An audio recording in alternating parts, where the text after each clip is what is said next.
Welcome back, everybody, to the Z-Man Zombies, Movies, and More show. I'm Mike here, and I'm definitely going to talk the recap here tonight. But I just want to first, I can't help but point it out. This is exactly what I feared about this show. Now, mind you, was tonight's episode bad? The season one, episode 2 episode? No, it was not bad, but I really expected a different direction from this show because, I mean, basically what we're getting is the adventures of Clarice. And I feel like it's almost kind of like The Mandalorian. It's like, well, we'll send him here and we'll send him there. And now, mind you, I love Star Wars and I love Mandalorian. But, I mean, is this the idea that no matter where Clarice goes, she's going to win the day and do good? I mean, I'm sure not every episode's going to end out that way, but I couldn't help but feel that way at the end of the episode. Like, I felt like a lot of potential from the start. I mean, we get set up as basically she's being sent to Appalachia, Tennessee, where some insurgent group is basically, they've shot an ATF officer on site. At least one of the crew has. And now all the federals are surrounded, and the local ATF jurisdiction with the local sheriff. And Clarice is going down there. And the only reason that even Crandall even wants her down there is just to keep eyes on her so she can stay away from the media and he can make sure he's watching her every move. And so she's kind of just there. And of course, she gets, baited into the situation. There's a kid on site. We saw some interesting flashbacks from her younger brother, which I didn't even know Clarice had a brother. Apparently she did. That's a new development, but I guess we'll learn more about that as the season goes on. I don't know what it was. I mean, the beginning of the episode, even into the middle, all had great potential. I mean, it was doing pretty good, except I couldn't help but wonder to myself, what about the first episode? What about the hired to kill guy who, murdered the 2 women and was about to murder the third, the one that was going to write the story, the whistleblower story? Where did that go? And, and I'm like, well, so I guess the show's just going to kind of be jumping around, but I was really, really hoping that this TV show was going to just stick to a really solid story, kind of like True Detective, if you can remember back. Remember back to season 1 of True Detective with Matthew McConaughey and Woody Harrelson. What an amazing show. And I mean, although there were these little side twists and things, they were all still leading to the final showdown. And I don't feel that with this. I feel like we just totally took a wrong turn and just kind of just started going in circles. And now I'm just wondering, is, episode 3 going to take us back?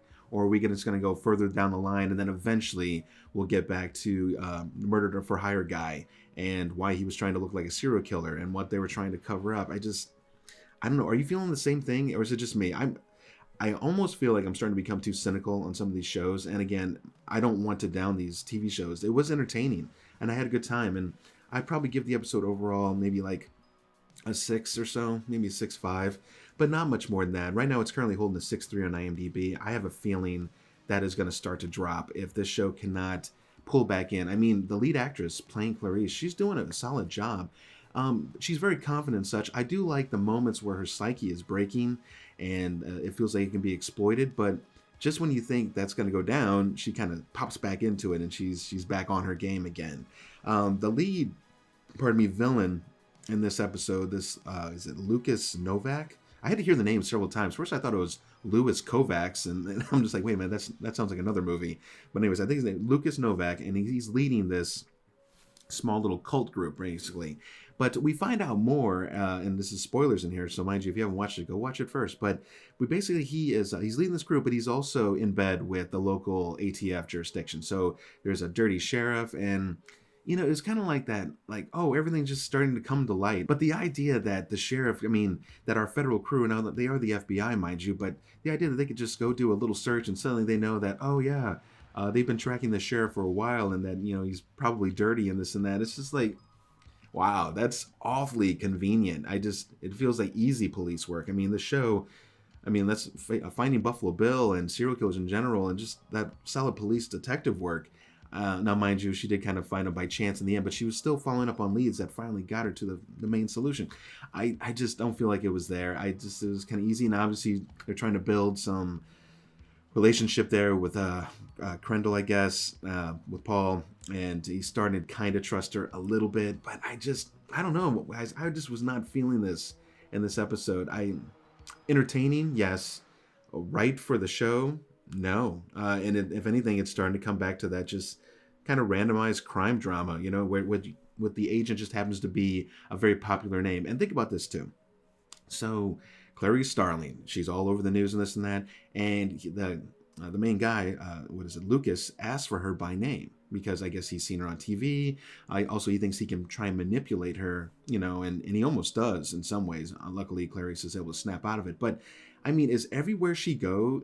I mean, are they going to be like, oh, Clarice Starling, oh, Clarice Starling? I mean, like, I get it, she's popular, but I'm just wondering. I'm wondering about this show. I don't know if I'm going to be able to make it to the end. I want to try and stick in with it. I'd be really curious to know you guys' comments. What do you think about this? I mean, are you on board? Do you feel like it's right? Do you feel this episode was right?